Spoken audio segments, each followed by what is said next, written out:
All right, are we live? Now you know how I feel. I know. Like I want to see. I want to see if we can get the feed set up over here. But that's I won't get. Oh, so you can watch yourself the entire time? Well, I can pull it up over here in front of me. All right. Okay. Good morning, everybody. But yeah, it would help because I don't know. I'm just so visual now that I kind of want to see where I'm at. But I'll pull it up here on my computer. Good morning.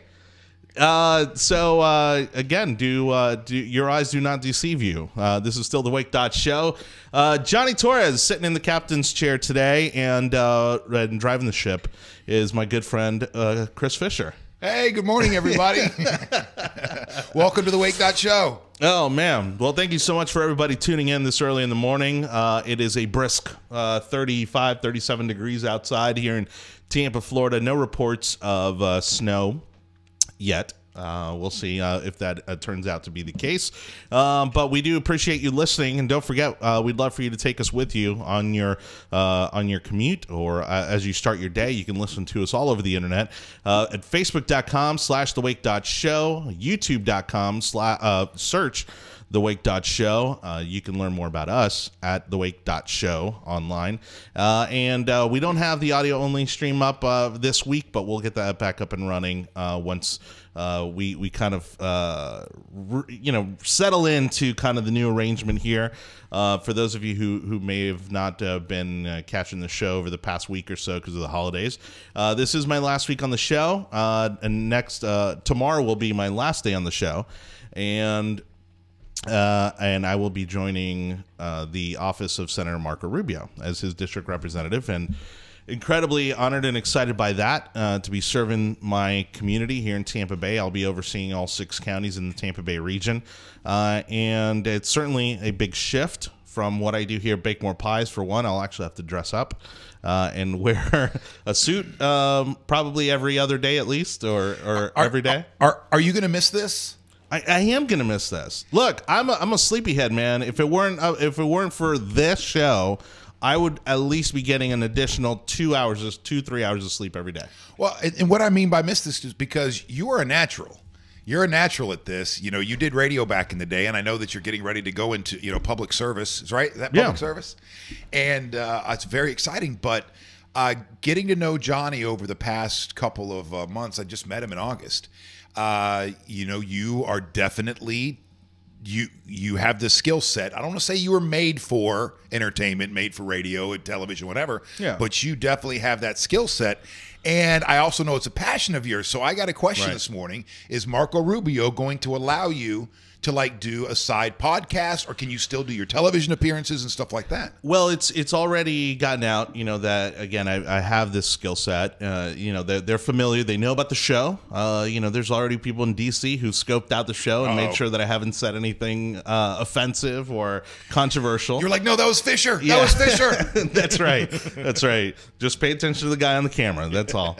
And so I think there will be opportunities to complement what they're doing from a communication standpoint. Even before this role came on, I did a lot of local TV appearances discussing politics and representing the Republican Party's point of view or platform on the issues of the day. And so I would think that they're going to maybe allow me to help them in that capacity based on, again, my broadcasting background, my social media background. I think that'd be a lot of fun. So, well, man, we only got one more day. I'm sitting over here in your chair, in the captain's chair, and I know we probably should have rigged up another camera this morning just to see, to show, what's happening over here. I know. We do have this other camera here, but I don't want to complicate things too much because you got to pull it up a completely different way. I don't know that I can make it through the show without screwing this up. So what do we got coming up on the show today? All right, so here we go. Stuff you should know for January 4th, 2018. 3 days from my birthday, by the way. Aw. Yeah. Happy birthday. I guess we're going to miss it. Yeah. And you add up the numbers in 2018, sort of, and it's my age. So 2 + 1 is 3, and 8, 38. Okay. Well, that's We're gonna get into we're getting into numerology later on in the show today too. Apparently. I didn't know this Republican was into that kind of stuff. Yeah. All right. Stuff you should know, again, for January 4th, 2018, brought to you by Chris Fisher. Let me see. I had it here. Oh, here we go. See, now you know how I feel. Well, see, I thought you were sending me like the same thing you use, and I didn't realize you do like a little rundown here for yourself. You do like a little synopsis, a little. Oh yeah, well yeah. The stuff you should know that I send you, is because I know that you can't use the whole thing, so I just send you a couple of words because it's less to delete and all that stuff. So right. I appreciate that. So what you have in front of you now is what I usually have in front of me. Okay. To have a little bit more details in the story. All right. Well, here's the rundown. About 3,000 Duke Energy customers in Pinellas County were without power as of Thursday morning around 6 a.m., which is it was just about an hour ago. So power being restored after nearly 10,000 customers were waking up in the dark around 5:30 a.m. That is an abrupt wake up.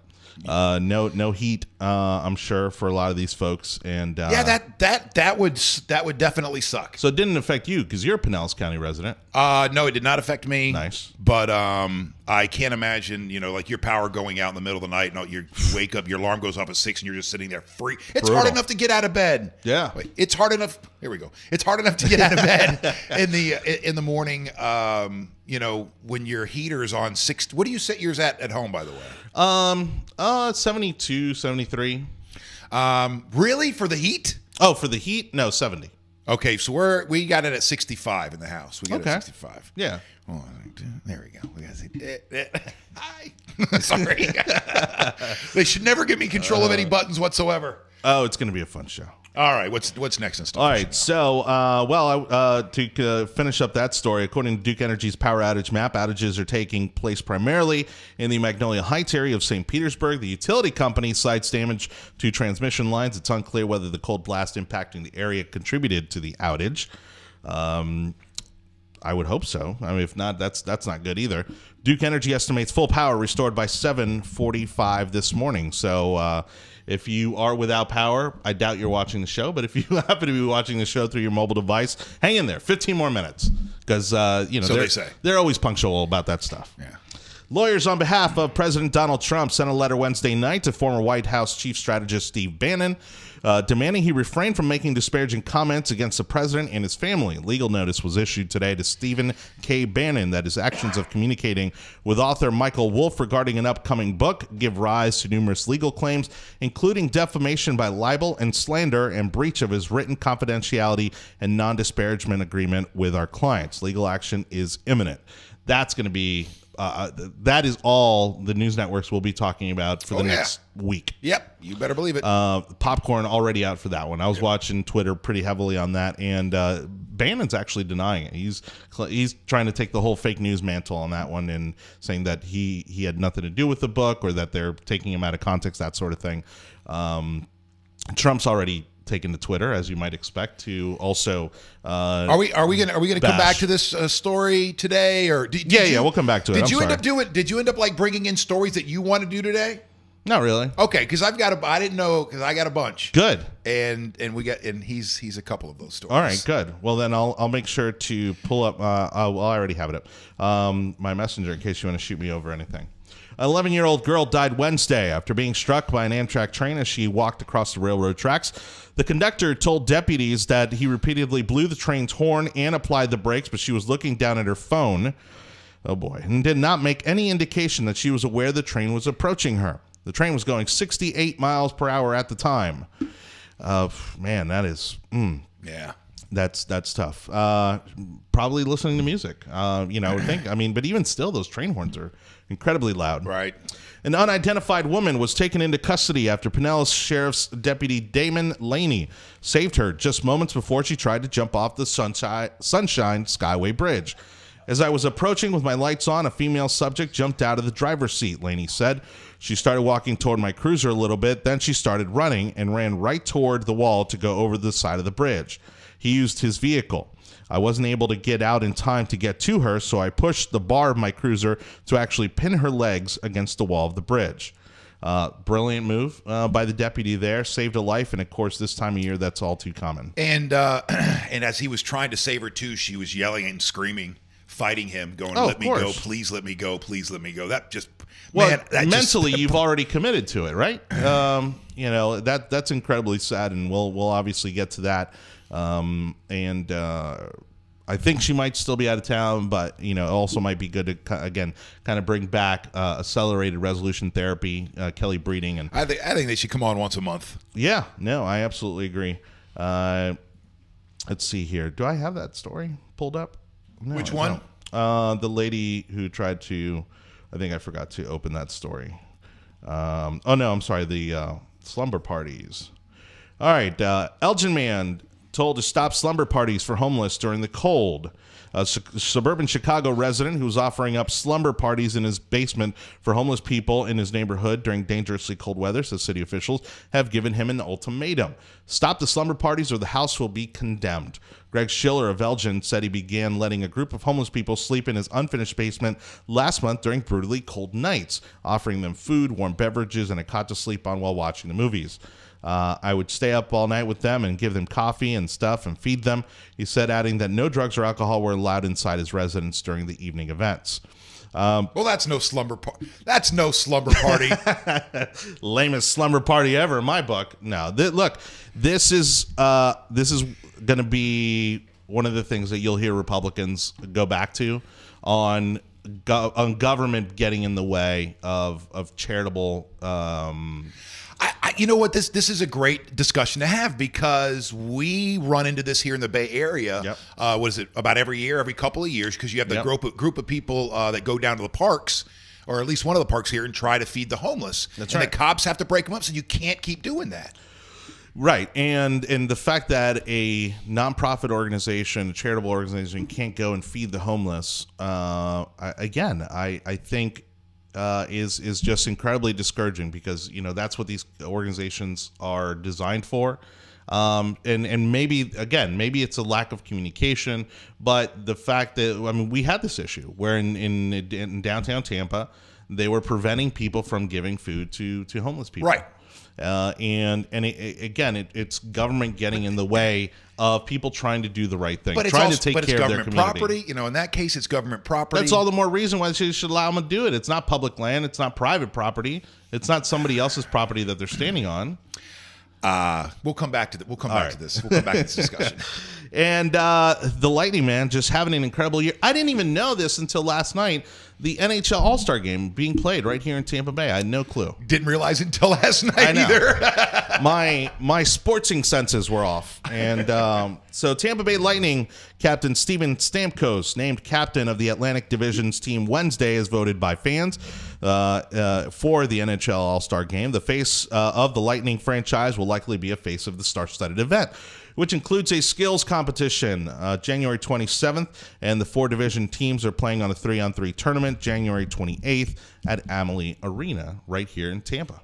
That's really exciting. That's going to be a huge thing. That's and what blows me away, because I know the perception of people who don't live in Tampa is that we're not Miami. We're not Orlando, right? We're kind of like this small. People don't realize everything that Tampa has to offer. And I love it when huge events come to the city time after time, because it shows that not only are we adequately prepared to handle these cities. We knocked that shit out of the park, I think. Hell yeah. How many times? Super Bowls, the Republican National Convention. Yep. We've had NCAA collegiate tournaments here.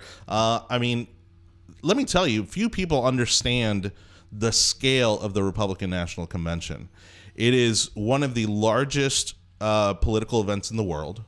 There are actually, most people don't realize that there are no political conventions anywhere else in the world. They don't have anything like the RNC and the DNC. Maybe we should take a lesson from the rest of the world. Maybe. I think it's part of our tradition. It's part of our culture, and it's also the second most televised event after the Olympics in the world. A lot of people don't know that. It's the second most televised event globally after the Olympics. Huh. Yeah.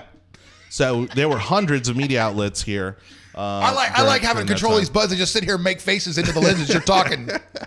Nobody's even watching me, right? Now everybody's just paying attention to what you're doing over there. We got 2,600 people watching right now, it looks like. Awesome. So, again, good morning to everybody watching. Please, if you get a chance to like, share, leave us a comment, say good morning so we can say hi, good morning right back to you. Sarah already giving me a hard time here for, actually giving Fisher a hard time for playing around with the cameras. Oh, yeah. Well, what's she talking about? Hey, listen, don't rat me out during... That's right. That's exactly what she's doing. Don't rat me out during the show. All right. Yeah. We'll have some fun together. What other things do I need to do during the show today as you bring up your first story? So we've got you've got the titles right above that come up on the top right, so they're labeled as lower thirds on the left hand side there. Oh, that's right. I remember now. Yeah. So then I hit live on that, and then all of a sudden, okay, that's follow us on Twitter. Okay, I see. Yeah. I see. All right. Sorry about that, everybody. And Caleb, who is one of our video team guys, who's also kind of learning the ropes here, hanging out with us in the studio today, although I doubt he'll be saying much. But if you could come over here, just to turn that camera down just a little bit. So you're not in the lower third? No, it's not that. There's a lot of space up at the top, and I just want to get it in, get a little tighter. Breaking news. I just figured out how to put Jonny Torres's Twitter handle on top of his head. You know what's funny is I always forget to do my own. Well, it's hard to do my own because if I'm on screen, if I'm on camera, you don't want to be looking. It's hard to be triggering off the graphics. But anyhow, tilt down more. There we go. You want the screen? Yeah, we want to get the screen there. It doesn't need to be the whole screen. Okay.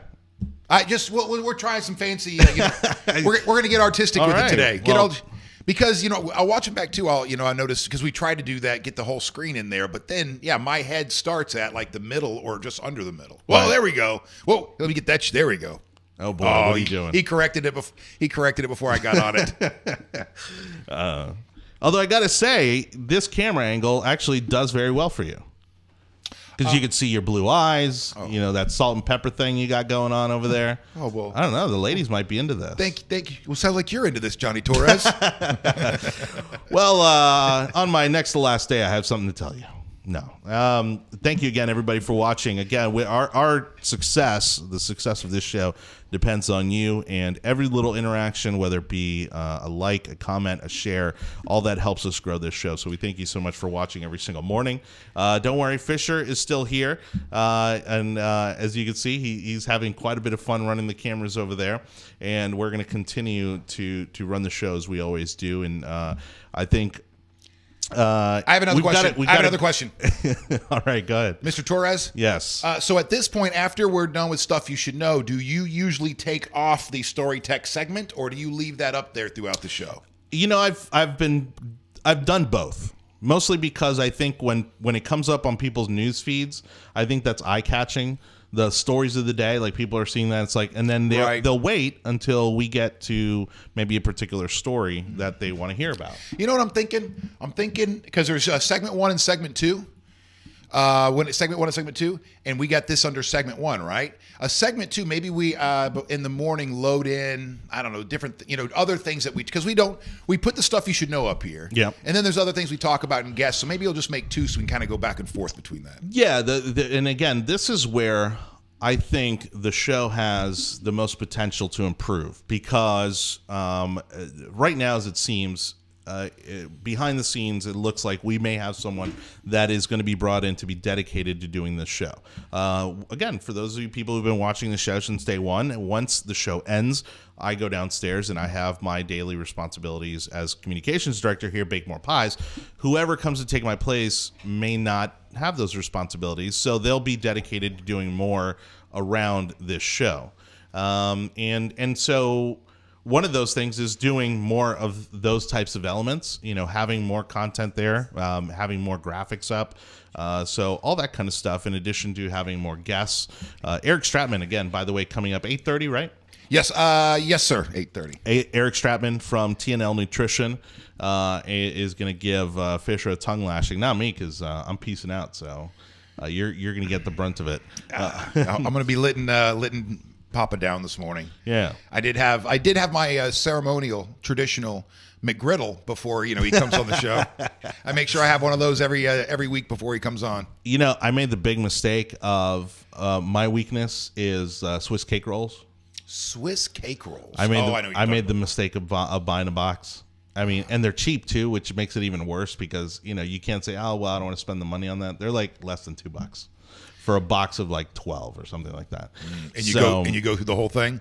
Oh, I physically have to just stop myself from hitting it every time I walk by the box. That's what he said. Let's check in. We want to hear from our friends in Pinellas County. If you guys are out there without power, happen to be watching the show on your mobile device, feel free to let us know in the comments if you've got power or not, because again, this is the worst time for this sort of thing to happen, but it is also under these types of weather conditions that our infrastructure is tested. And so for them to say that they're not sure whether it's related to the weather, I think is also, that's a bit misleading. What else would it be related to? I wasn't paying attention. I was playing to the cameras. Now when you get the short little one-word answers from me, now you know where that comes from. Yeah. So I feel bad now that I'm sitting over here in this seat. And and have control of things. Yeah. I feel bad for how many times I just come to you so quickly and expect you to not just react with a ha ha ha or yes or but to chime in the conversation, not realizing just how much stuff you have going on over here. Well, and you try to focus on both, but it's quite difficult because again there are so many moving components to what's happening over there. You have to kind of be ahead of it, and then you're also thinking about the timing of when to switch cameras and all that kind of stuff. So yeah, I think you're going to have a lot of fun over there today. And also I don't know anything about switching, so this is what this is called. Switching. Boom. Neither boom, did boom, I. Boom. Hey man, 6 months ago, neither did I. That's the beautiful thing about Bake More Pies is we're all learning. We just happen to be very good at learning, and our learning curve is typically very short. So I can't wait to get home and fire this thing up, watch it, and see if I give myself a seizure from hitting buttons too quickly. Sure, yeah. So yeah, again, the severe power outage in Pinellas County. To kind of go back to the story here, Duke Energy saying about 3,000 customers are without power, and they said 10,000. So they've been moving pretty quickly on this because I guess around 5:30 there were 10,000 customers without power, and then about 3,000 are still without power as of when this story was run around 6 a.m. Hopefully by now, because Duke Energy said 7:45, and again, the power company, very punctual about these sort of things. Hey, man. Duke Energy is saying that power are going to be restored in Pinellas, in those areas around 7:45. Have you had any issues like that out your way? No. I told you earlier in the week, I was coming in the first, I guess Tuesday, the first, or Tuesday or I don't remember what day is today. Yeah, Tuesday, and there was power outages on 4th Street as I was coming in. Okay, and you're like, hey, Fish, I know where you live. You shouldn't be. What are you doing on 4th Street at that time in the morning? That's where the McDonald's is. That's where the McDonald's is. And sometimes you have to veer off. Because that's the only McDonald's in Pinellas County. Sometimes you have to veer off your course on your way into work to get a McGriddle. Hey, look at these guys copying our show. What's going on What's wrong with these people copying our format here? That's a little morning show on ABC News. So this guy right here. I don't feel strongly one way or the other. And if you happen to be Netflixing last night, not watching broadcast news or getting on social media, at some point yesterday, it came out that Steve Bannon, I guess, had been working with an author on a book that's about to come out about the Trump administration. And that's not new news, right? If I recall correctly, I remember reading stories about Bannon talking to somebody, going back months. I hadn't heard the book. No, I hadn't. I hadn't heard about the book. I don't think the book was a complete surprise. Yes, I'm just saying, me personally, this is the first I'm hearing about this book, and it's brutal. I mean, there's some pretty harsh stuff in there about Ivanka. He says that she is basically saying that she's stupid, or unintelligent. He criticizes of course, the administration. And what's interesting too is to watch, especially on Twitter. This is funny because can I throw in something real quickly? Of course. Sorry about that. You know me. I have a feeling Bannon thinks like a lot of people are stupid. I have a feeling that Steve Bannon's the kind of guy that thinks everybody but him is stupid. Yeah. That's all I want to add. And so what has come out so far has been, again, pretty ruthless, which is consistent with what most people think of Steve Bannon. But Trump hit back pretty quick, as he would. And I think this was on Twitter where he said that when Steve Bannon was fired, he not only lost his job, he lost his mind. And again, this kind of 180 is interesting because up until the Alabama election, everybody thought that they were buddies. Everybody thought that Bannon was essentially an extension on the outside now of the Trump administration. He went back to running Breitbart News, and they're not. Their paths crossed. Bannon has been Steve Bannon for a very long time. Yeah. And I think that he saw Donald Trump as finally that candidate or that somebody he can get behind.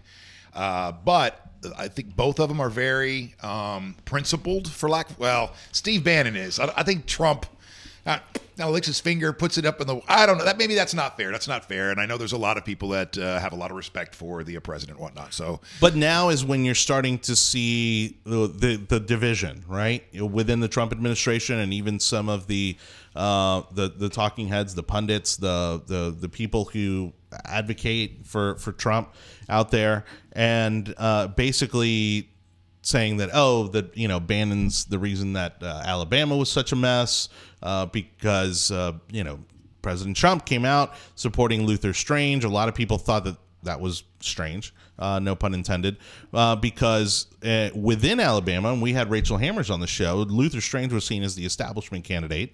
There were two other, Mo Brooks and, of course, Roy Moore. Did you say Mel Brooks? That's right. I'm who knew? For him. He had a political gene in him. So Mel, now you got me saying a Mel. Political gene. So Gene Brooks, Wilder, Mel Brooks and Gene Wilder on a ticket. I'm in. I'm in too. I want to see that movie. So Mo Brooks and Roy Moore were seen as the more grassroots candidates, and then they misfired again, getting behind Roy Moore, given all the controversy that came afterwards and all that. And so they're blaming him for that and a lot of other mistakes. They're also, I didn't realize this, they blame him, and they're just now coming out about this publicly. They blame him for the leaks. A lot of the leaked information. There were a lot of leaks coming out of the Trump administration early on. Yeah. And okay, so he was doing this strategically. He was thinking, if I leak this way or leak this that way, I get the president to do what I want. Exactly. Like, I think he was trying to mold the agenda both from the inside and the outside at the same time. And so they're pinning now a lot of these leaks. And if you think about it, since Bannon left the White House, there hasn't been any leaks coming from inside the White House on what's happening with the administration. Dun dun dun. So there you could say that obviously 1 and 1 makes 2 in that situation there. Written statement. So this isn't an off the cuff remark by President Trump, but in a written statement he says Steve Bannon has nothing to do with me or my presidency. I don't know about that. When he was fired, he not only lost his job, he lost his mind. Steve was a staffer who worked for me after I had already won the nomination. Wait. A staff? He's a staffer? Basically called him an intern. Right. He might as well have said he's sweeping the floors. Steve was a staffer who worked for me after I'd already won the nomination by defeating 17 candidates. That's I love how they kind of make the talking points work there. Yeah. Often described as the most talented field ever assembled in the Republican Party. Of course, he put that in there. President said in a statement, now that he's on his own, Steve is learning that winning isn't as easy as I make it look. Steve had very little to do with our historic victory, which was delivered by the forgotten men and women of this country. Yet Steve had everything to do with the loss of a Senate seat in Alabama, held for more than 30 years by Republicans. Steve doesn't represent my base. He's only in it for himself. So he's basically, that is the call to action for the most fervent of Trump supporters and saying, look, this is, you need to fall in line because Bannon's not the flag bearer here. So who do you think that Trump's going to nuke first, North Korea or Steve Bannon? Definitely Steve Bannon. Definitely Steve Bannon. It's fascinating because Bannon is become kind of this villainous, larger than life figure in DC politics. Yep. And look, for me, I could care less about his role in the Trump White House. The part that irks me the most is what he's done with Breitbart. As a grassroots guy who came up again during kind of the Republican wave of 2010, 2012, kind of working its way up to where we are now. Andrew Breitbart, to me, was the guy that, man, I was fired up about. Like that, like to me, he was incredible. Like he would just get me fired up. He had me motivated. Can I ask you about Breitbart? Because, for people in the mainstream. Right. Excuse me. Breitbart has also been linked to, your more extreme people out, groups out there, anti-Semitism, sure. White nationalists, and so on and so forth. But all of that came after he died. Okay. All right. So all that of wasn't that came. No. Okay. And that's the thing. Andrew Breitbart himself was a moderate. Most conservatives wouldn't even admit that to you, but he was in some ways a moderate because he grew up in California. He was a child of Los Angeles, and he grew up a liberal, and he came up as a liberal, and in adulthood he found conservatism, and he was able to kind of look in the mirror and realize everything that was wrong with liberalism, especially kind of in its stronghold in Los Angeles, and it started off with him revealing the Hollywood culture. Oh, he would be loving all of this drama right now with the sexual harassment and sexual abuse and all this stuff. He would be just swimming in that stuff because those are the kind of things that he was trying to bring to light when he first got started. So it got started with him trying to reveal the Hollywood liberalism. What was it? And its agenda. Was Breitbart responsible for the Clinton? Was he responsible for bringing Bill Clinton down? Was that Breitbart, do you recall? Or was that Drudge? Oh, that was Drudge. That was Drudge. That's how Drudge you got to start. Okay, my bad. Yeah. Back to you.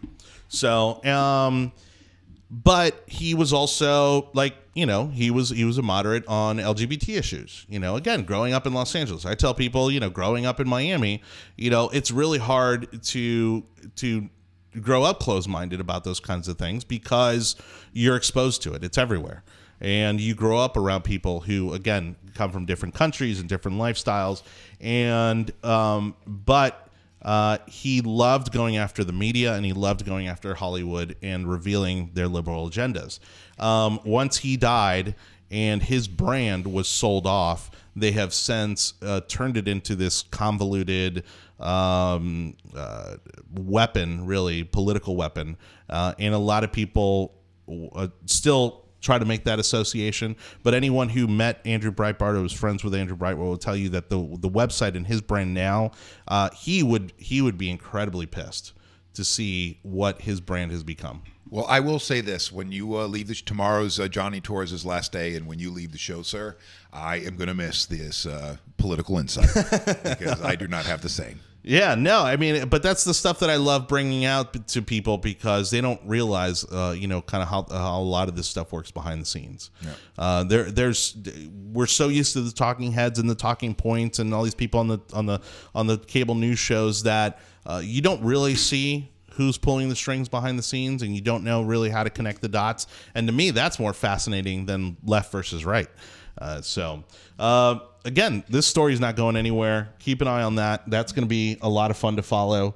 If you're into politics, regardless of whether you support the president or not, there's a lot of people that are thinking that all this stuff that's going to come out from Bannon may actually be what brings him down. Which also is fascinating to me. I doubt it'll be that salacious or that substantive. It ain't happening. No. But this is also a story I want to get into because it's something that I fear, and I've been watching. Let me see. Hold on. You take your time. So I've been watching Black Mirror on Netflix, and for anybody who hasn't caught Black Mirror, if you loved The Twilight Zone, you're going to love Black Mirror. It is The Twilight Zone with a 21st century twist. Chris Brown's back. What's up, Chris? So he says he's back. Sorry, I was on vacation, came home with a nasty cold, so he's been up and myself as of late. So good morning to you, Chris. And then I messaged him back. Don't let it happen again. That's right. No more vacations for you. That's we can't exactly have that kind right. of listener drop off. Yeah, can't afford that right now. We need everybody on board. That's right. So Black Mirror on Netflix. Talk about Black Mirrors because this is a show that my brother-in-law keeps telling me that I need to be watching. Oh, yeah. He texts me every 6 days, and I'm like, no, man, I'll try it. I'll do it tomorrow. I'll watch an episode tomorrow. And I just haven't gotten into it yet. So you may get the wrong impression by some episodes that this is sci-fi. It's not really sci-fi. What it is more of like prognostication on where we are headed as a culture and as a society when it comes to technology. So all of these episodes are its own storyline, its own characters. None of them, there's no bleed over from episode to episode. They are very much like the Twilight Zone in that each episode is self-encapsulated. And the twist always comes at the hands of technology. And so... Well, I haven't even seen this show yet, and I'm already paranoid, right?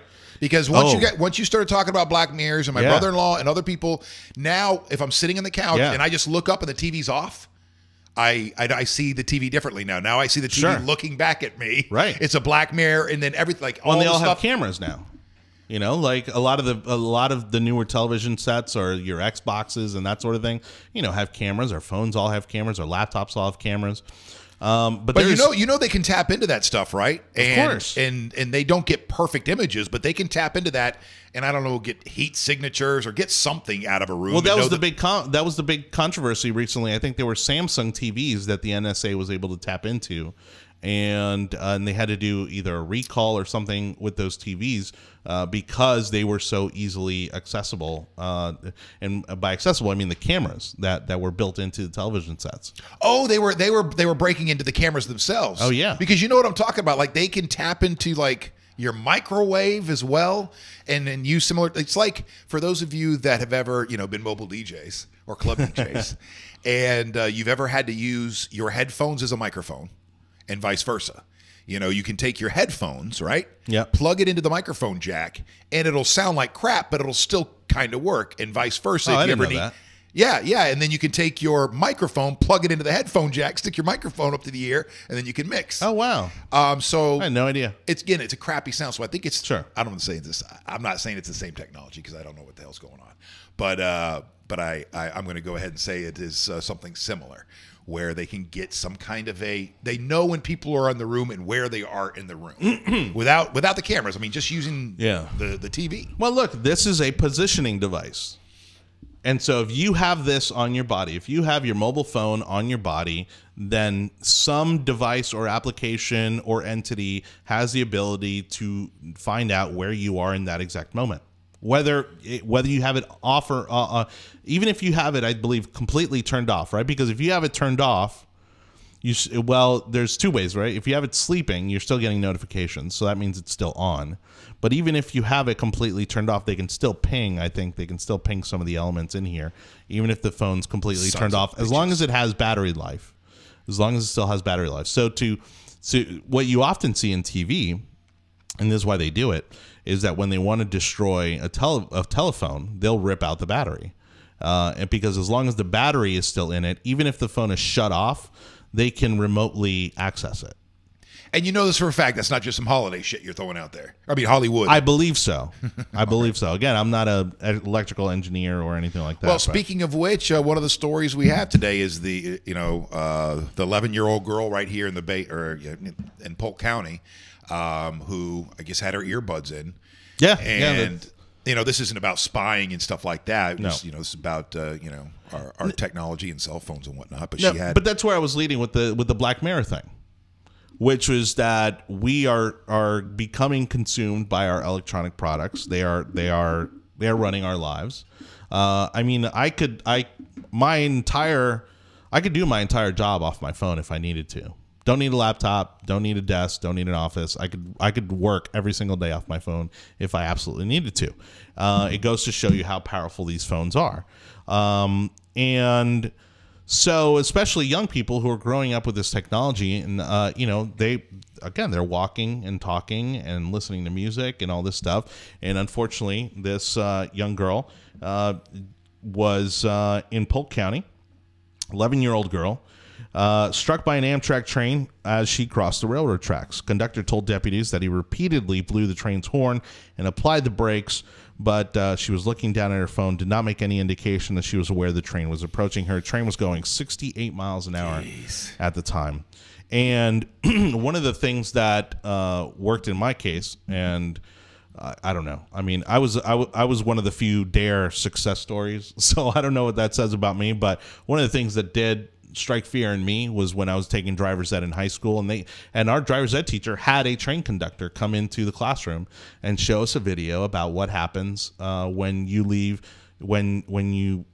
your car on railroad tracks. Well, so you're 15 years old and they come and go. What, they start playing Faces of Death?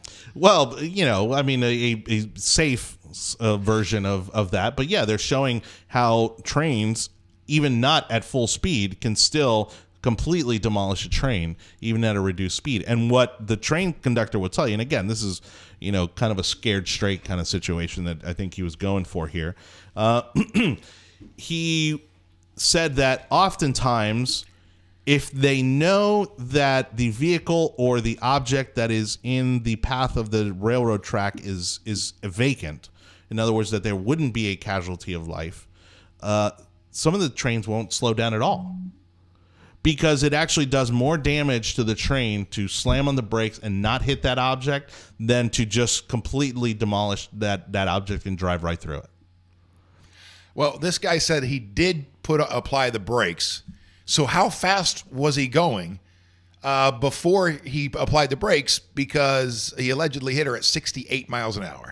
And then I'm sorry, by the way, because we don't want to be insensitive or anything. This is a fresh story right out of the Bay Area. Sure. This is an 11-year-old girl. I know it'll be easy to get up on our high horse and go, that's what you kids get for, sticking the earbuds in and da da da da da da da. But that can be somebody else that uses this moment to feel better about themselves. No, I'm not. This is tragic. This is tragic. It is tragic. And I'm not chastising. I'm not trying to lecture anybody here, but this is a very real threat. Yeah. You see, go into Ybor. Just hang around Ybor City on a Friday, Saturday night, and you're going to see people crossing the street while they're looking at their phones, paying no attention to the traffic around them. Right. And again, this little girl, 11 years old, hasn't really learned those kind of lessons in life. And again, the music is so loud in these phones nowadays too that she most likely just completely ignored the train horn, because I don't think she had to have heard it. I mean, you hear those train horns from miles away. Well, that's what blows my mind about this is if he's sitting there laying on the horn, how loud do you have to have your earbuds where you can't hear and not. but this is an 11-year-old. This is not an adult. No, and maybe she doesn't make that association, right? We don't know. I mean, maybe she doesn't make that association of the train horn with an actual train. Maybe she never saw Stand By Me, John. Maybe she never saw Stand By Me. I bet you she hasn't. Because had she would at least look both ways as she was coming up on that train track. And that's the lesson here, folks, is make your kids watch Stand By Me. Yeah. No, I mean, again, this is incredibly sad. And again, having a 2-year-old and realizing that her entire life will be surrounded by technology.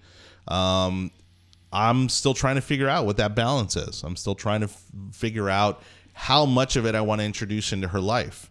And of course, you know, we grew up with similar technology, right? Television and video game consoles and that sort of thing. And so our perspective is going to be different from our parents.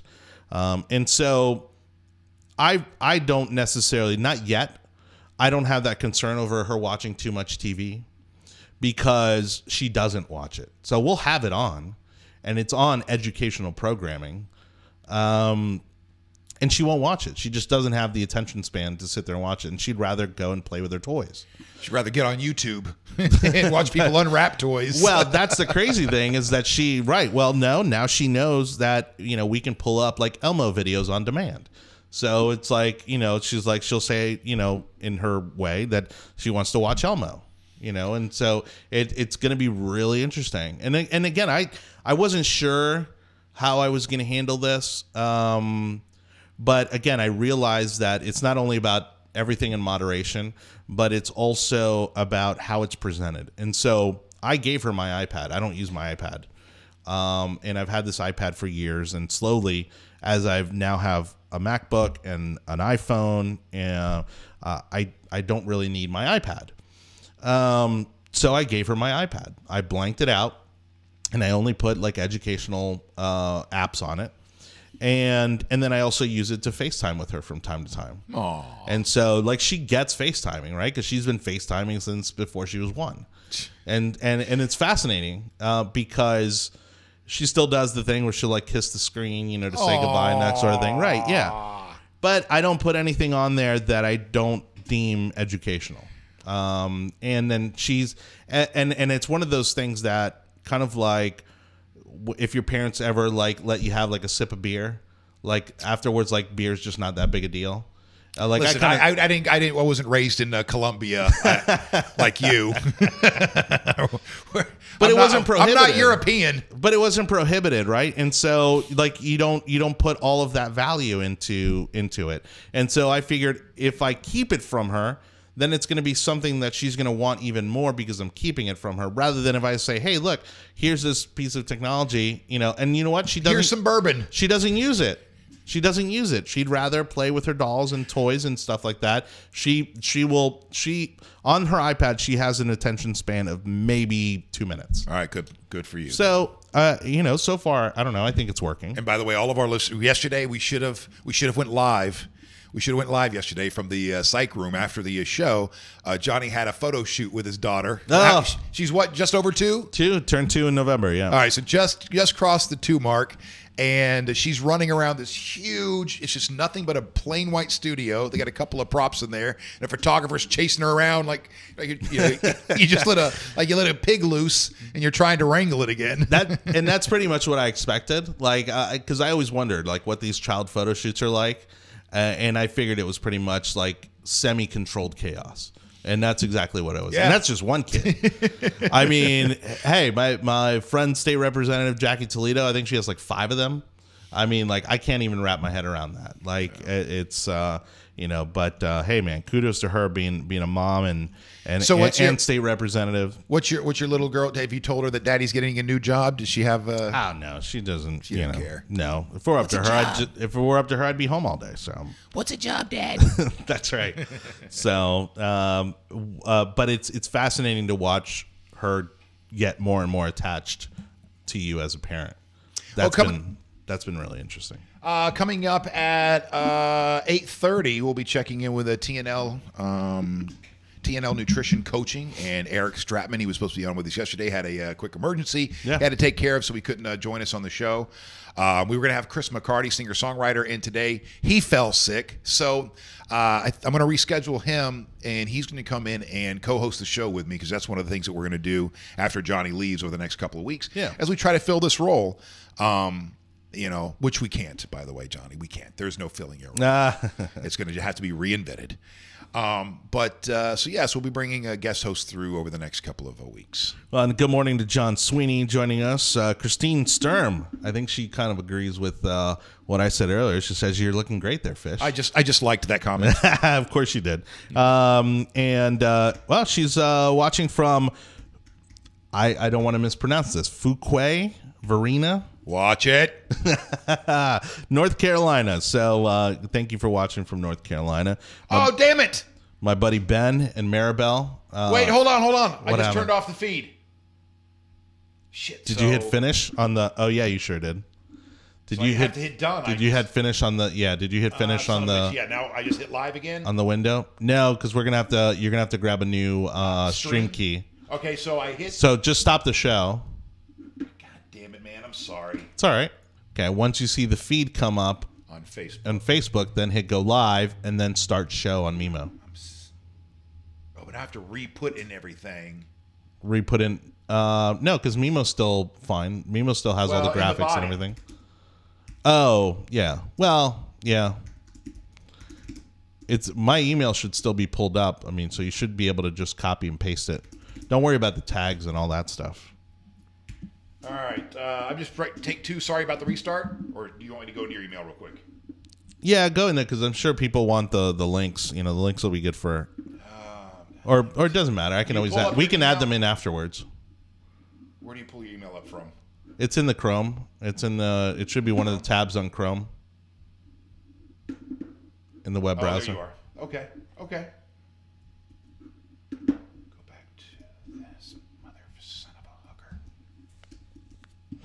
All right, go live. Here we go.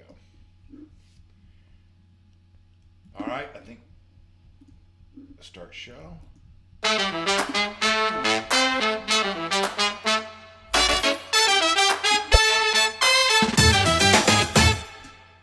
All right, sorry about my.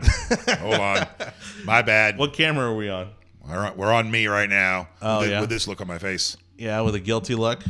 Good thing you're in the corner, because that's where I'd put you right now anyways. Sorry about that. That's what I get. But look, that was the whole point of doing this was, for you to learn how to run the show from my seat. And again, most people don't know because they can't see the equipment. But from the seat where you are sitting today, which was normally my seat, that's where all the equipment is. That's where all the cameras are run from, the graphics, all that stuff. And you're learning this. And so let me tell them what it was a learning moment. Let me tell them what my dumbass did. I'm getting all excited over here. I've got control of things now. Yeah. And so I want to respond to everybody while Jonny's talking. And I'm responding to people on Facebook, and I go to hit post, and I didn't. I hit finish. And so it turned everything off. My bad. So back to you, Jonny. Well, thank you so much. And let's go ahead and do, since we got about 15 minutes before Eric Stratman joins us from TNL Nutrition, we'll do a quick rundown of stuff you should know. And again, for more information on the show, visit thewake.show, not .com. Thewake.show is our URL for our website. You can also find us on YouTube and Twitter. Just search thewake.show. Wait, how do I do that crawl while you're talking? Oh, there's a button that says News Crawl. I'll find it. You do stuff you should know. I'll find it. All right. So for today's stuff you should know for January 4th, 2018, about 3,000 Duke Energy customers in Pinellas County were without power as of Thursday morning around 6 a.m. Power being restored after nearly 10,000 customers were waking up in the dark around 5:30 a.m. According to Duke Energy's power outage map, the outages were taking primarily in the Magnolia Heights area of St. Petersburg. The utility company cites damage to transmission lines. It's unclear whether the cold blast impact in the area contributed to the outage. Duke Energy estimates full power restored by 7:45. If that is not the case, being that it's now 8:15, let us know in the comments so we can bash them. No, I'm just kidding. Just we kind of want to know what's going on, So if you happen to be watching the show and you didn't have power this morning, we'd love to hear about it. Lawyers on behalf of President Donald Trump sent a letter Wednesday night to former White House chief strategist Stephen Bannon demanding he refrain from making disparaging comments against the president and his family. Legal notice was issued today to Stephen K. Bannon that his actions of communicating with author Michael Wolff regarding an upcoming book give rise to numerous legal claims, including defamation by libel and slander, and breach of his written confidentiality and non-disparagement agreement with our clients. Legal action is imminent, and that's going to be a fun story to watch. Conspiracy theory. People are saying that this is a distraction. They've set it up between each other? This is a coordinated distraction. That's the rumor. Would be fascinating if it is. An 11-year-old girl died Wednesday after being struck by an Amtrak train as she walked across the railroad tracks. The conductor told deputies that he repeatedly blew the train's horn and applied the brakes, but she was looking down at her phone and did not make any indication that she was aware the train was approaching her. The train was going 68 miles per hour at the time. An unidentified woman was taken into custody after Pinellas Sheriff's Deputy Damon Laney saved her just moments before she tried to jump off the Sunshine Skyway Bridge. As I was approaching with my lights on, a female subject jumped out of the driver's seat, Laney said. She started walking toward my cruiser a little bit, then she started running and ran right towards the wall to go over the side of the bridge. He used his vehicle.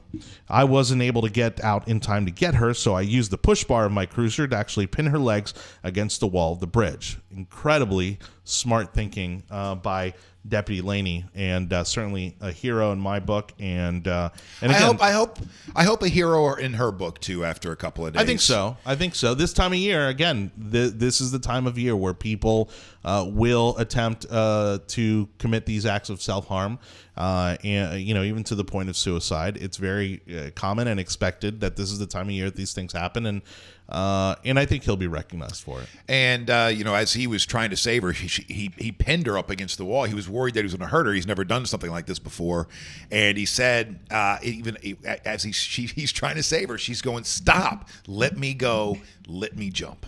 That is just sad. Well, and it goes back to that commitment, right? You've already committed to do it, committed to doing it, and I think once you've made that decision, it's really hard to come back from that. And so hopefully she will get the help that she sorely needs. I think that will certainly be the case. And I think the deputy will be recognized as well for his efforts, because he and this goes back to, whether or not he's a hero, right? Because, I mean, would this not classify as being within his job description?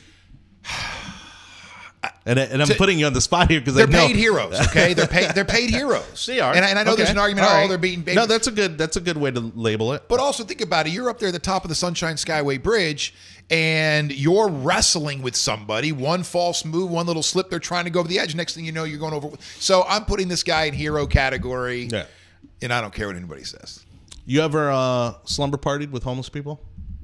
It's none of your damn business, buddy. Elgin man told to stop slumber parties for homeless during the cold, he said. Suburban Chicago resident who was offering up slumber parties in his basement for homeless people in his neighborhood during dangerously cold weather says city officials have given him an ultimatum. Stop the slumber parties or the house will be condemned.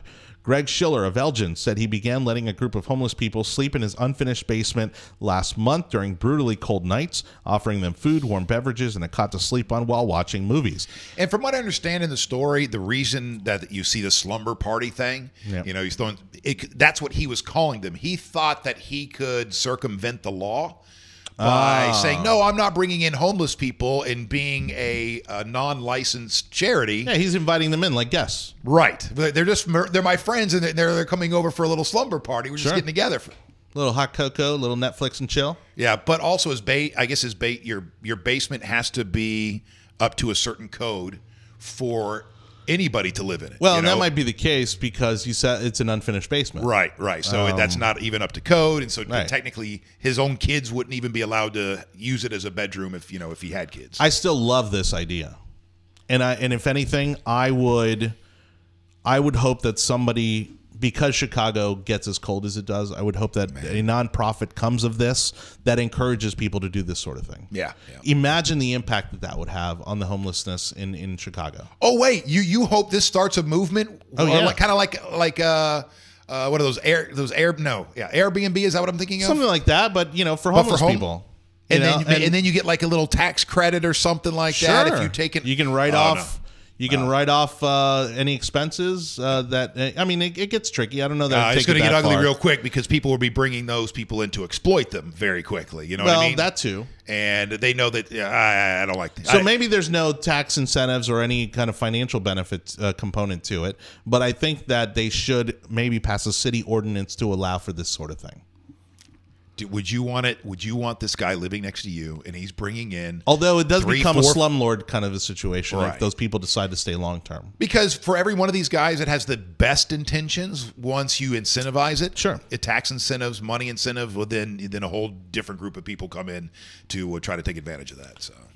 And I don't know the number, but what concerns me is the number of deaths that happen due to severe weather situations when it comes to homelessness. So I know that's a big issue as well. He says, I would stay up all night with them, give them coffee and stuff, and feed them, adding that no drugs or alcohol were allowed inside his residence during the evening events. Last winter, Schiller offered up his garage to area homeless, but said he could no longer do so after EMTs were called to help a man with a heart condition. That's when he had the idea to move them to his basement, complete with all the activities needed to consider them simply slumber parties. I understand, man. I love this guy's heart. Yeah. But if I'm his neighbor, I'm calling the cops on him. I think there has to be a time limit. I think, like with Airbnb, I think this isn't something where people can move in permanently or for an extended period of time. If we're talking about a week, maybe 2 weeks at most. I think 2 weeks might be the limit. You could never do this in an official capacity because, again, you gotta listen. We want to help out the homeless, but unfortunately, it's a very complicated issue, including a lot of mental health issues, drug issues. Alcoholism and so on. And so this guy has all the great intentions, and they go sleep in his basement. Well, then as they're leaving the next day, he says, hey, you have to go back to the parks from which you came. Then that's when they're checking the handles on my car on their way out. They're checking the handles on my door on the way out. And so you just can't have this. And I don't know if I'm sounding like just a complete jerk. But I don't care about the handles thing. I don't care about if they're checking my car or it's stuff. It's stuff. Yeah. And I think we just had another break-in on our street. Humanity's a little more important than stuff. I mean, look, right now, I can't find my camera bag that has probably over $1,000 worth of camera equipment in it. I don't know where it is. I don't. And you and I are forgetful. That's one of the things. I don't know why you had to drag me into your issues. I got plenty of issues on my own. But I'm forgetful, and I right now I have no idea where my camera bag is, and I'm concerned. But do you have any theories? But it's stuff, right? So. No, I don't know. Well, here's the thing. Part of me thinks I probably just left it somewhere, or worst case scenario, somebody did go into my car and take it. So we're running into one of my neighbors yesterday. We just moved into this neighborhood just a couple of months ago, South St. Pete. And by the way, I was talking to a sheriff deputy, and he told me not to say I live in South St. Pete. I technically live in South St. Pete, but he's like, you don't live in South St. Pete. You live in Pinellas Point, mother effer. He's like, that's different. I would think that people in South St. Pete would probably agree with that. So, but anyway, there's an apartment complex right on the other side of our street, that backs up to it. And they've, the neighbors have told us they have plenty of issues in the past. And so I guess somebody was checking handles, and his wife forgot to lock the car door, and they came out, the doors were open, it was rummaged through, and the battery had died because the light, the doors had stayed open, the lights had killed the battery and whatnot. And he's trying to, he's going, it's just stuff, but it's not, because our vehicles and our homes are an extension of us. You're right, they're tied to us emotionally. And so I've become, and especially now that I have a small apartment, I've become less and less attached to material things. Do I like that I have a new car? Yeah, I like that I have a new car. Do I like nice things? Yes. But Am I going to be devastated? If I'm frozen on the Facebook feed right now, could that just be me? No, that should be fine because I'm watching it over here and we're still good. Sorry. So thank you to everybody watching, by the way. But yeah, I'm yes. Do I like nice things and do I like owning nice things and that sort of But is it going to be the end of the world if someone takes it from me? No. Will it suck? Yes. I mean, unless it's providing for my livelihood. Like for instance, you and I both, again, we both have done the mobile DJing thing. I have mobile DJ equipment myself. I used to have a huge half-ass equipment. Hey now, I had a huge bin, a huge plastic bin that had all of my cables and my cords and everything I needed to set up, and that bin was taken out of my garage on a day that I'd left my garage open.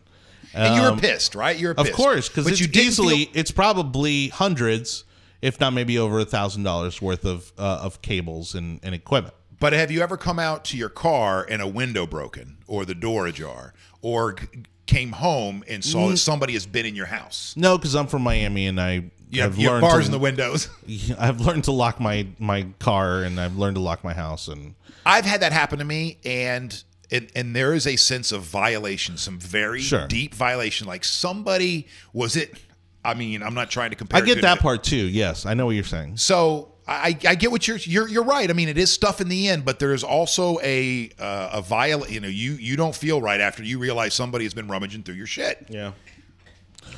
John Sweeney saying maybe if the homeless said that they were illegal aliens, the governments would help get the program off the ground. And Jonny saying, at least he did not leave them out in the cold. I don't think he meant any harm. No, I agree with you, Jonny.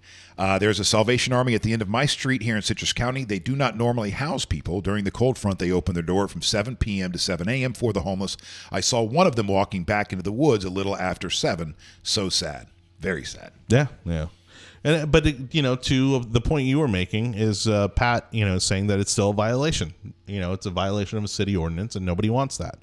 I see that point too. Well, how do you see? But maybe that's the loophole, right? Maybe that's the city ordinance that's saying, hey, if you're going to do this sort of thing, it's got to be between 7 and 7.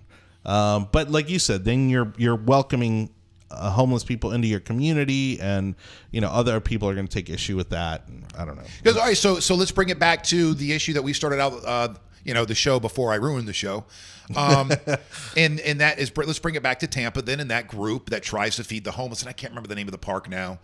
Do they do it at Curtis Hickson, or is it? I can't remember the park. No, I think they used to, but no. Well, you mean downtown Tampa? Yeah, and then the cops come every few months or every year or two, and they kick them out. It ends up being a news story. I know in St. Pete that's a problem. That's always been an ongoing problem.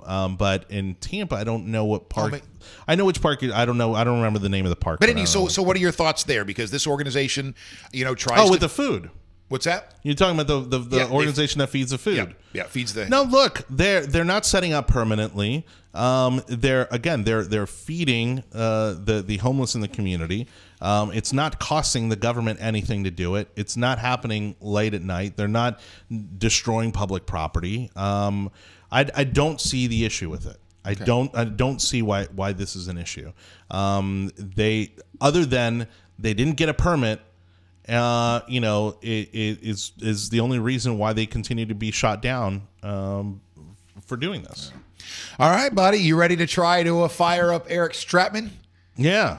All right, so you're going to do this through your messenger now. Well, let's see. I got to see if I can get him on Messenger. Now you know how I feel. Very excited. Welcome to the Wake.Show. I'm Fisher along with Jonny Torres. It's Johnny's last 2 days, today and tomorrow.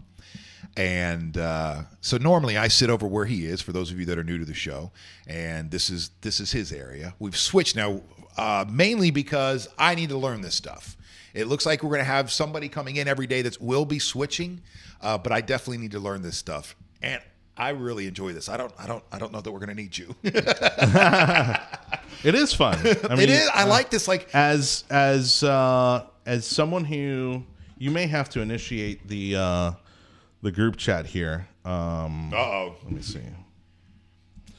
Because I don't think I'm friends with him on Facebook. Let me see.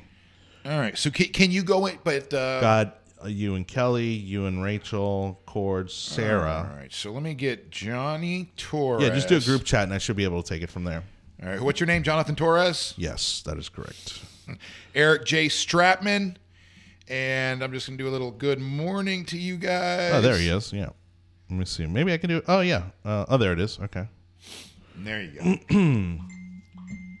go. Is that me? Oh, that's that's your phone going off there.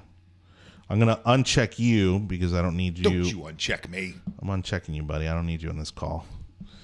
No, actually, I can't wait till he reams you a new one for not.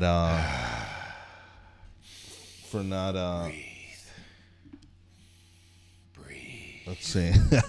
What Johnny is referring to is jeez. What is that? All right, you're going to have to turn him up on the board. It's the farthest. Oh, that's right.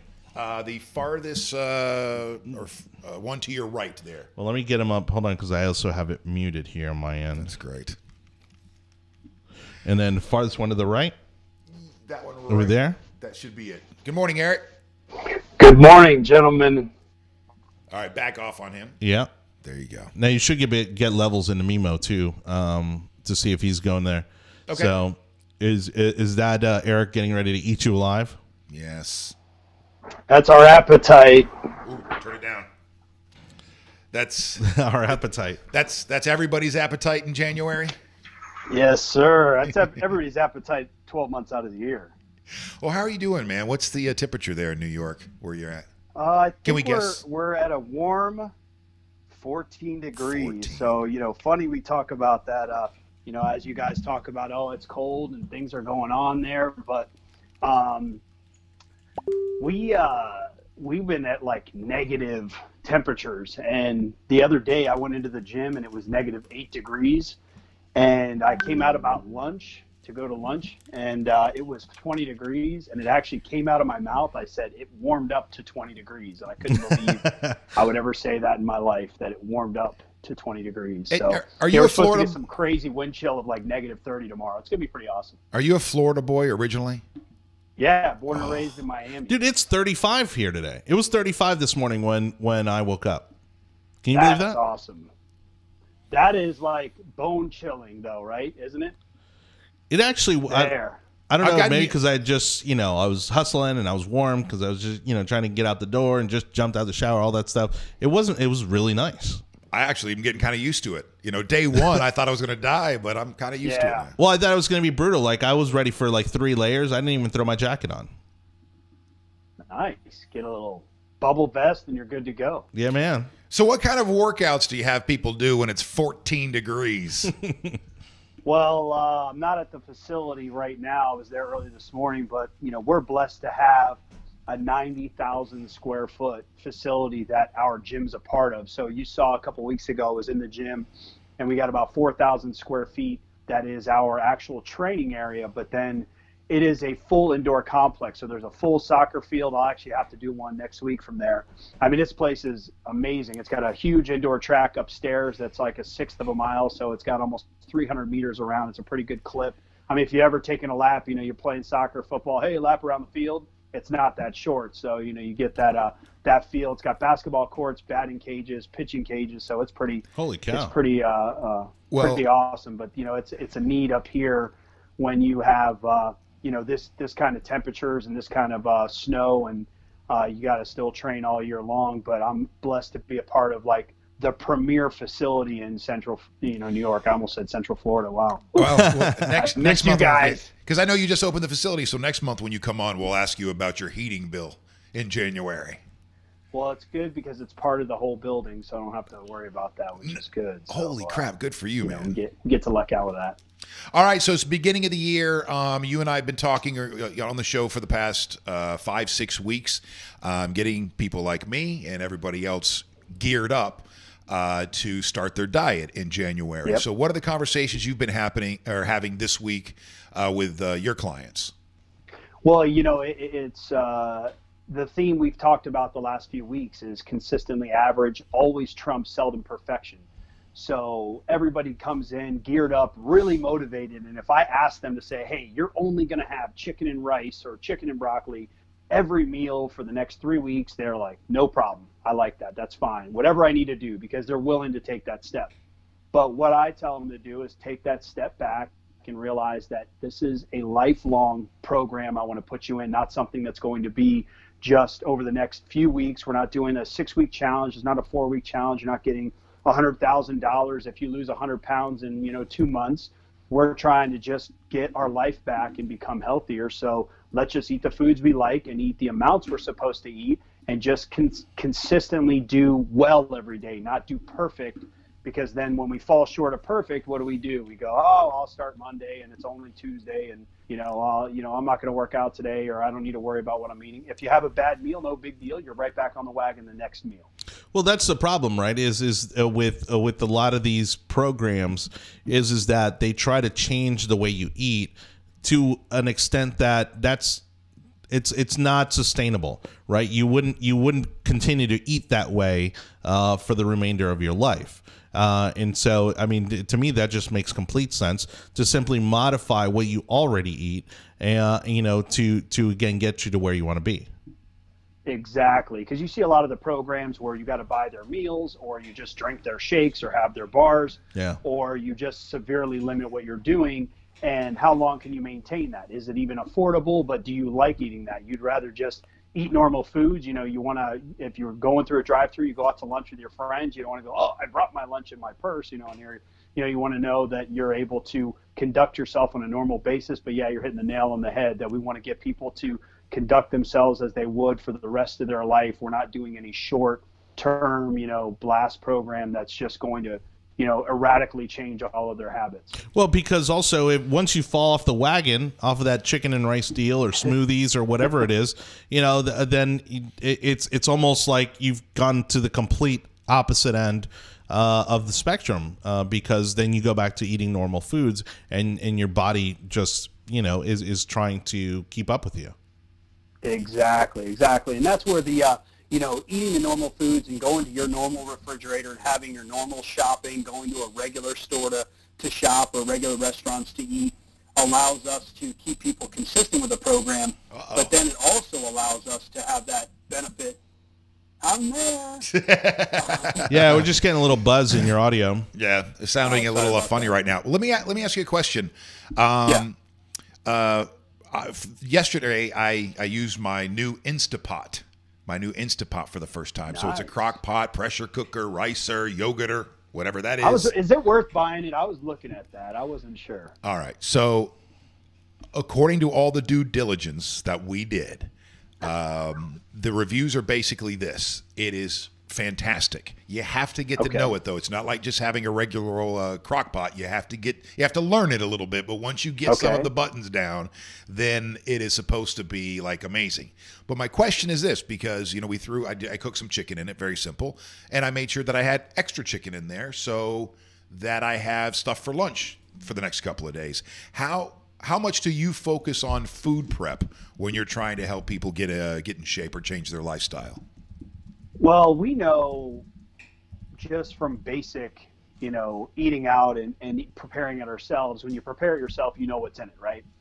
And you're always going to have a healthier choice when you food prep. But something like what you're doing, it's awesome that you have that sort of cooking, available to you. And again, I got to jump on and go to Amazon and grab one myself now. But because when you do a pressure cooker, I used to do one like the old school one, and it just took way longer than I expected. But you're going to be able to change the flavor, but then make a lot more. Like if you made 2 pounds or 3 pounds of chicken breast, that's something you can keep going back to for a couple of days. It's not, oh, we made dinner, it was great, but then what am I going to do? Is it McDonald's for breakfast the next morning, and what am I going to do for lunch? You've got something that you can do chicken tacos with, something that you're going to do chicken salad with, something you're going to do chicken and sweet potatoes with. So it gives you that benefit to really help yourself out the more you food prep. And just like we're talking about with the chicken, if it's sweet potatoes, if it's broccoli, if it's any of that, the more you can prep in bulk, it does two things. It gives you options, but then it's prepared. You're not trying to prep every single meal 4 to 10 meals after that prep. It's just go to the refrigerator, take out your Tupperware, throw it in the microwave, and you're eating. Now, you were saying earlier that you're not a big fan of these diets to get people kind of moving forward. Like a 1 month purge or a challenge, one of those kinds of things. Yeah, I mean, I'm a huge fan of challenges and bringing people to light of putting it together. Like we have a few corporate programs that we did a lot of corporate wellness in the Tampa area, while I had my time down there, and bringing that up here. And we love to do challenges with like teams. So if we're going with a company that has about 1,000 employees close to us, and we're doing teams of 5. So if we can do a weight loss challenge with them over the next 6 to 8 weeks, we're deciding the time frame. I'm okay with that, but still going under the same parameters as I'm going to do with you guys, like I'm doing that. Let's eat normal foods. Let's do it. But they're going to be a little bit more focused on, I'm going to prep. I'm going to do this. I'm not just going to eat whatever, because they're going to go from day one, because there's a little bit more skin in the game with it. But yes, the challenges I like. It's just not the extreme challenge. I don't want to go, well, can you lose 25 or 30 pounds this month? If somebody had 200 pounds to lose, that might be okay. But most folks don't have that much to lose. So it's really letting that weight tick off. 1 to 4 pounds, we'll see, depending on somebody's weight loss, a week, and that's something that can stay off permanently. You got that extreme weight loss, and you're seeing these people lose 10, 12, 15 pounds a week. Well, that's something that's going to extremely go back. Unfortunately, you see that with even the Biggest Loser stuff. When you look up the people that won or did well in the show, they're right back to where they were. They don't have, Jillian or Bob or whatever screaming in their face every day, and have doctors and chefs preparing their food. And we want to make sure that you guys are totally in the loop on what you're eating, how you're doing it. But again, once that challenge is over, once you hit your goal, you can maintain it. It's not like, what next? All right, man. Well, let's get all these questions that I've been asking you was basically to distract you from the fact that I haven't been loading in my food myself, and nor did I remember to get on the scales. I know this because I have your login. I checked what you guys are doing. That's why you got that text on Tuesday, both of you. It's like, hey, it's Happy New Year. You haven't logged anything this year yet. Let's start logging so we can get that going. Because that's where we can't lie to ourselves when we're logging our nutrition, because then we know exactly what we're eating. We're not doing the zombie program where we just eat whatever and hope for the best. Did you happen to see the link that I sent you about the 30 worst diets out there, the keto diet, this diet, that diet? I went through a handful of them. I didn't get through all 30. What was your favorite? Well, I mean, what are your thoughts on some of the things that they, some of those diets that they put up there, including the keto diet? That's something that I really like to emphasize with our program, is that I've done all of them myself personally, as well as with clients, and to see what really works. I mean, there's keto and paleo and South Beach and intermittent fasting and all these other things. And being able to dabble in all of them, I've taken something from each one of them. But just to go back to where we are with normal eating, we, just like the shakes and the bars or the meetings or just points, is that the issue is can you maintain that after you get to your goal, or after you do the 4, 6, or 8 week program? That's where the issue becomes. If you're ketogenic, for instance, when you're doing like low to no carbohydrates, can you maintain that the rest of your life? Or if you're going, South Beach, and you're saying, I'm going to take everything white out of my diet, are you never going to eat anything white again? And that's where I want to go, that step back and make it that consistently average, not seldom perfection, that you're eating a certain amount of protein, fat, and carbs, and I give you the spectrum of foods of what you like to get those protein, fat, and carbs from. And then as we get to know each other as coach and client, we can see if your body's reactive to certain foods. Like if I know that, we're seeing issues, the more dairy you have, then we'll pull that yogurt and milk and cheese out of your diet. If you're reactive to grains and there's something with gluten, then we can look at that. But that's down the line. It takes, weeks and months to find those things out, instead of just pulling it all out and trying to do that extreme thing. But on the other hand, I'm okay if somebody's like, well, I want to do a 3-day water fast because I want to detox my body, that's fine, because that's something you're going to do once, 2, maybe 3 times a year. But that's not something you're going to go every week. I'm going to do a 3-day water fast. That's just not something that is sustainable. Wait, that's something I should be doing, is a 3-day water fast a couple times in a year? Absolutely. It's awesome. I start people out with 24 hours to start, just to get, it's more a mental prep than it is a physical prep, because your body can survive well after 3 days without food. It's just mentally getting that stimulation of your blood sugar, but you will regulate your blood sugar. You will regulate the kidney, liver function. It's amazing what happens when you take food out of your body and give your digestive system, because your health's really in your gut. That intestine, that tract is overlooked so much, and you might always hear about gut health or healthy gut or probiotics or everything you see. There's a lot of truth to that. So if we can give your body a rest, we'll try that here in the next week before the show and have you guys do a 24-hour water fast and see how you felt from it. We appreciate you coming on the show every single week and talking nutrition with us. And we know this isn't just about me. This is about everybody else who's watching the show. And last week I was out, and somebody who watches the show every single day thanked me for having you on every single day, and said, I guess they had my personal, what is it again? My Fitness Pal? My Fitness Pal. That's not good. And they said that I think it's your My Fitness acquaintance right now. You guys will be pals soon, I hope. But I guess it's something that he had downloaded a while back, started to do it, and then just let it fall by the wayside. But once we started, having you on the show, he fired that back up. So I know this is helping at least one person that's watching the show every day. Excellent. No, that's awesome to hear. And going back to what we just talked about with that challenge, if it's him, if it's any of your viewers, I challenge everybody, do 24 hours, just water. Like literally, if it's tonight and you start and you eat dinner at 8 o'clock, when you're done eating, if it's 8:15, or if it's 8:05, depending on how fast you eat, then just go, okay, well, from until 8:05 tomorrow night, I'm just going to have water. And you'd be surprised if you're drinking a lot of water, how it satiates that hunger feeling. Not that you don't want to chew food, or you might have that, and it's literally no coffee, no juice, no nothing but water. So having a gallon of water with you, go to Publix and spend the 65 cents on spring water and wait. No coffee in that 24 hours? Oh. Yes, sir. We're going to detox. I don't know you could do that, Fish. Holy crap. I could do it. I don't know that you could do it. I don't know. Well, if it's the weekend, maybe I could do it, but not coming in here.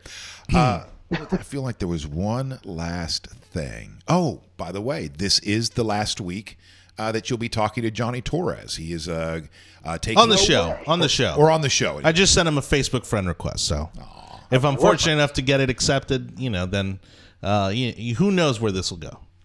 We'll look into that. Well, because I've told Fish this off the air. There's a buddy of mine, Anthony Gonzalez. He's a very popular, well-liked attorney in the West Tampa area, and he is, I guess, always been a big boxing aficionado. He loves boxing and that sort of thing, and so he opened a boxing gym on the first floor of his law practice. And it's cool, and so he opened a boxing gym, and so they open first thing in the morning, and then they have classes in the afternoon, and so basically he just comes down and then runs these cardio boxing classes. That's something. And that intrigues me. That intrigues me. I'm sorry? So he teaches it as well? He teaches, I think he teaches some of it. Obviously, he's got a lot of responsibilities there, but he does, I think he does teach some of the classes himself, yeah. But nice. I did have one win. I do have one win. Right. And that is my Wednesday night gig out at Park and Rec. It's a karaoke night, 8 to midnight, 4 hours. That's a long night for me to be on B. Fisher. And so it's 4 beers or 4 shots of Jameson, while I'm there. But I decided in January that I was going to give up one of 2 things as I, mentally get myself right.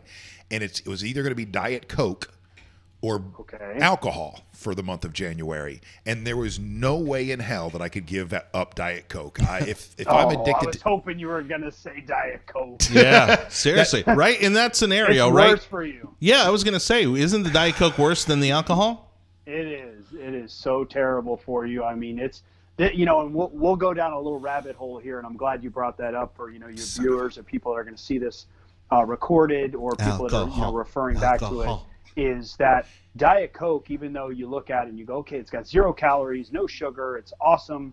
The problem is like, what does your body do with that toxic material that you're putting in? Because it's not any real actual nutrients. It's almost like consuming plastic. So if I gave you a plastic bottle to eat, how many calories is in that plastic bottle? 0, right? We can agree that there's probably no calories in that bottle, but also no nutrients. But has it been buffaloed and fried? Because if so, I'll eat that piece of plastic. Okay, hey, we'll put a little ranch on it, because I can eat anything with ranch. I'm there with you. So, but you eat that plastic bottle or melt it and have a swig of it. Our body now senses that toxic environment, and it'll actually start to try to process those things because it can't digest it. Right. It actually stores it in fat cells. That's one of the other benefits about what a fat cell does for us. It's not only stored energy, but that's where it also stores toxic material in your body. So that's where detoxing your body helps your people to lose weight, and that's where we get into like the 3rd, 4th, 5th, 6th week in a nutrition journey, is starting to do some sort of detox, that your body can start to release those toxins, because once your body releases those toxins, fat just falls off, because it doesn't need to be in that catch-all safety mode to maintain that fat to protect against the toxin that's in that fat cell. All right, so January, no alcohol. That'll help. I'm going to drop a couple lbs just because I drink absolutely. Yeah, because I drink like 3-4 times a week. So that's going to help. And then if I can pull that off, which by the way, man, it is not easy to make it through a night like last night without drinking, and without a little help. And but I did, and I got home and I felt great. Granted, I had to be up in 3 hours, so I feel crappy now. But I would have felt worse had I drank last night. So make it through January and the alcohol thing. Come February, we'll put Diet Coke in the crosshairs. All right. And again, we talk about consistently average. I just want you to put this on the back burner. When you go to Diet Coke, let's just cut 25 or 30% of your consumption per week.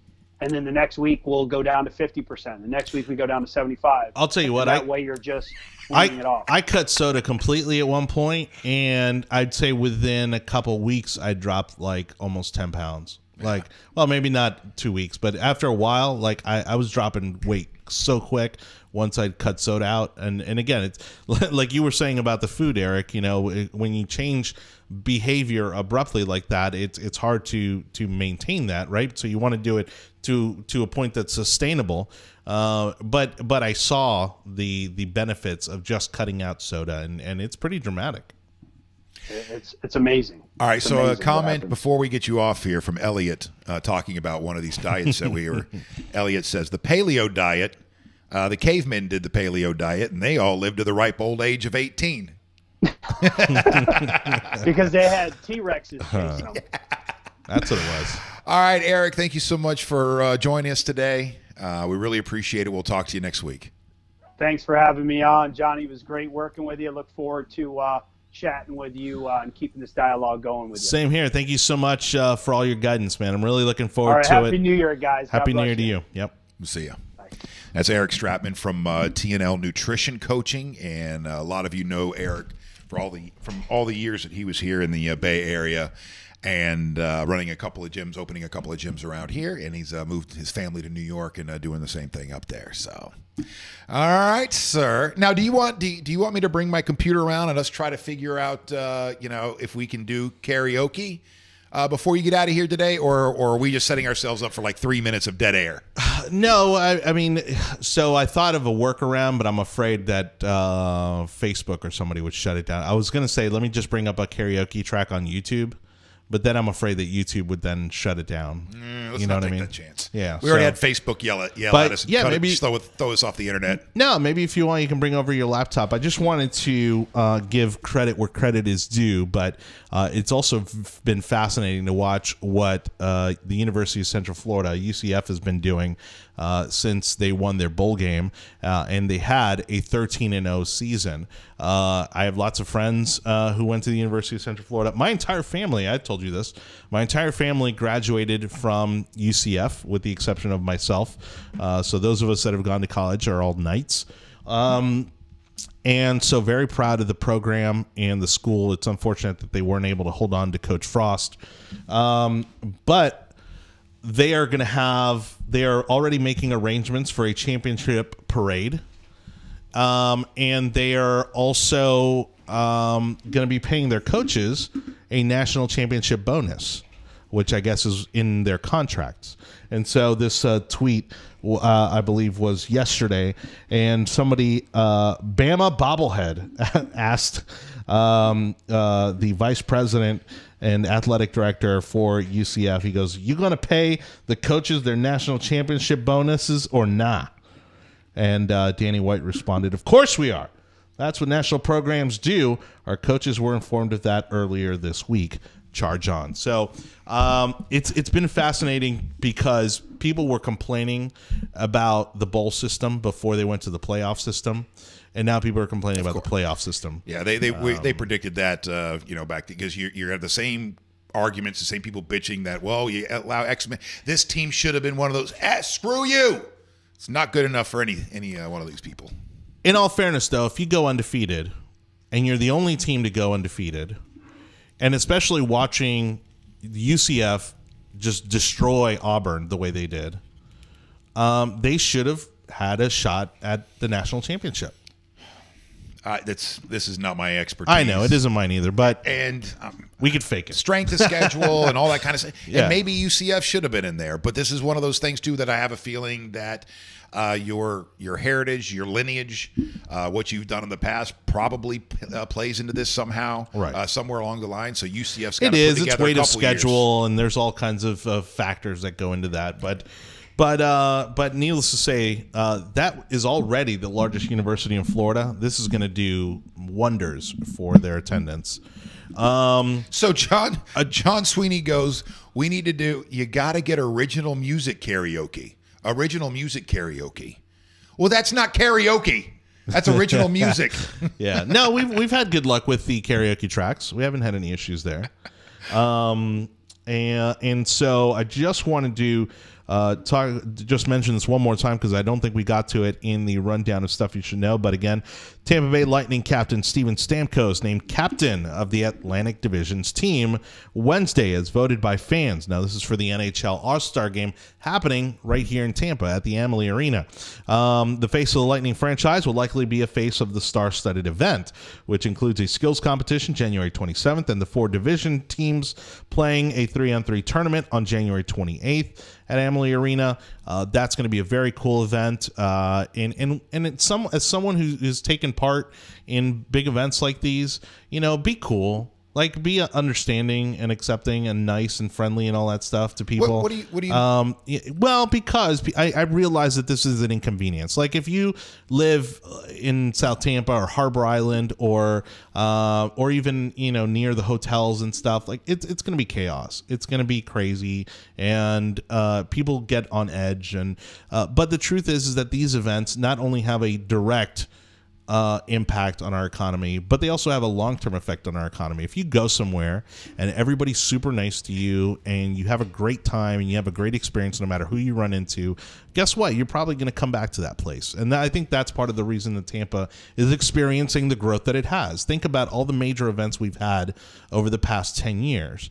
And when you do that and you have people come to visit, you know what? They start scoping out second homes or vacation homes or retirement communities and that sort of thing. And so, when we talk about these incentives and things that go into big sporting events and the bidding process for all these things, that's the economic impact that it has in the community. And something like this is very cool. And So you just want to make sure everybody's nice and cordial. No, it's a lot, and nice. it's a lot of fun. Take part. There's other things that happen in the community around these kind of events.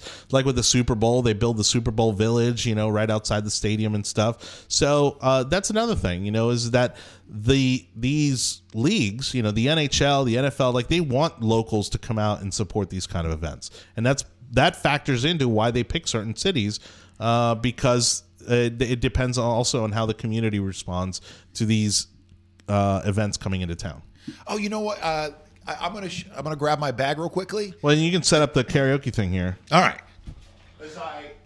And I doubt that he's watching, but being the influential figure in politics that he is, I just want to give a quick shout out and happy birthday to my friend Peter Sorsch, the editor, owner of FloridaPolitics.com. Oh yeah, your bag. That's right. All right, so we're going to go to this camera here.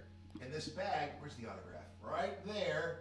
So that's Steven Stamkos. So it's a lightning bag, and it's got a Stamkos autograph. All right, there we go. Should I one up you or no? Yeah, I'm just kidding. No. That's very awesome. I would not be using that bag. But that's just me. All right. Is this the HDMI? Yeah, that's the HDMI. I have a Lightning jersey, and it's not as cool of a story because I just bought mine in a silent auction. But I love silent auctions for this reason, because I think I paid less than what the jersey would have cost retail. But it's a Lightning jersey, which unfortunately is a medium. But it has Marty St. Louis' autograph on it. And that should be quite valuable in the coming years, as he is almost certainly expected to be in the Hall of Fame. All right. Well, I got a story about. That was a lot of sportsing today. Well, one of my worst, my least favorite moments that I have from my radio career. You run from one side of the room to the other. You all right? It's only about a 10-foot room. Yeah. Don't tell him that. Hope Eric's not watching. Marty St. Louis came through the studios when he his first year, I think it was. Yeah.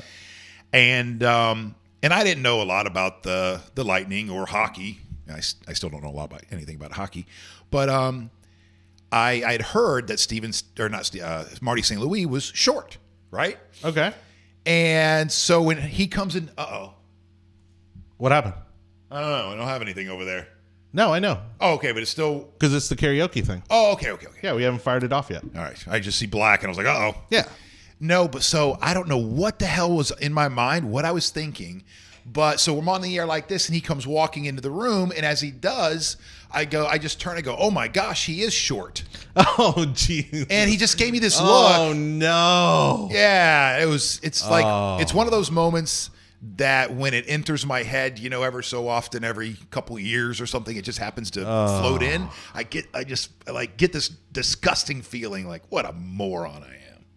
So anyway, that's my Marty St. Louis story. Oh, I'm sure it was a bit of a reality check for him, but sure. That'll knock you down a notch. Well, no, I'm not that I don't know if he. I haven't heard whether or not he's a nice guy in real life or not, but he was cordial that day. He was nice, even though I was a complete. He tolerated ass. you that day. Even I was a complete ass. Yeah. All right. All right. So we're gonna fire this off here. All I got to do is hit the play button. I right? think so. All right. Let's see. Make sure that the sound is up on the right side of the board again. It's still up. Yeah. Okay. Is it playing? No. Hold on. Did you hit the play button? Yeah, but it's not doing anything when I hit play. Well, of course it's not. The play button just says a solid green, but it's not magic of live broadcasting, folks. Oh, we got the static energy. Shocked the hell out of me. Let's try this.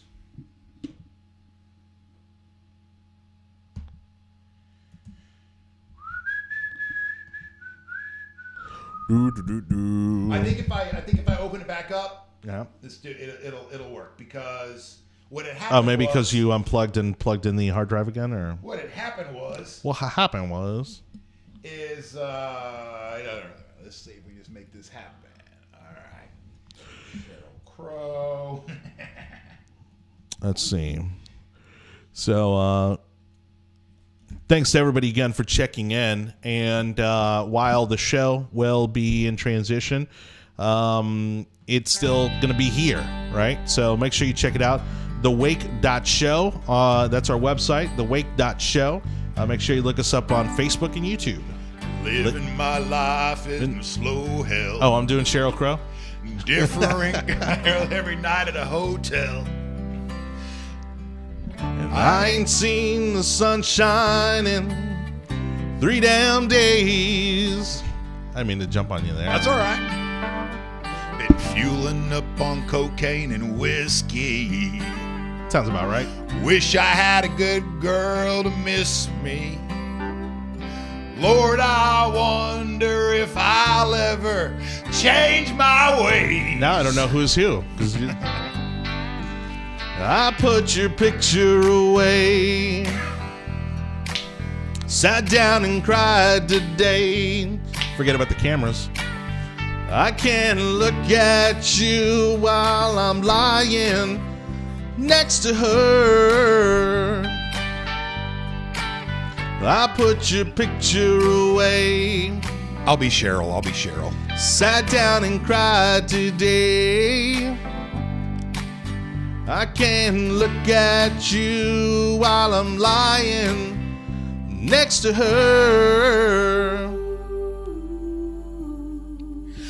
I called you last night at the hotel. Everyone knows, but they won't tell. But their half-hearted smiles tell me something ain't right. Is that what it's telling you? Yes. I've been waiting on you for a long time. Fueling up on heartaches and cheap wine and cocaine and the other stuff. I ain't heard from you in 3 damn nights. Do I sound like Sheryl Crow? Absolutely. I put your picture away. What's she doing these days? I wonder where you've been.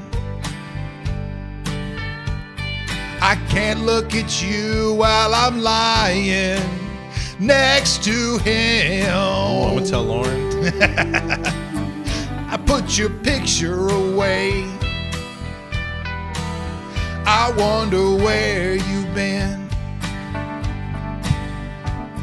I can't look at you while I'm lying next to him. Oh, now what for the instrumental? Yeah. Oh my goodness. It's on. Well, I'll tell you, I don't know what people think of it because we've never really gotten feedback on the karaoke stuff, but I love it. I think it's fun. Well, somebody wrote "Great show, guys." Oh, there we go. I'm assuming that works. I'll take it. Is this back to you? Who's it now? I think it's you first. Yep. I saw you yesterday with an old friend.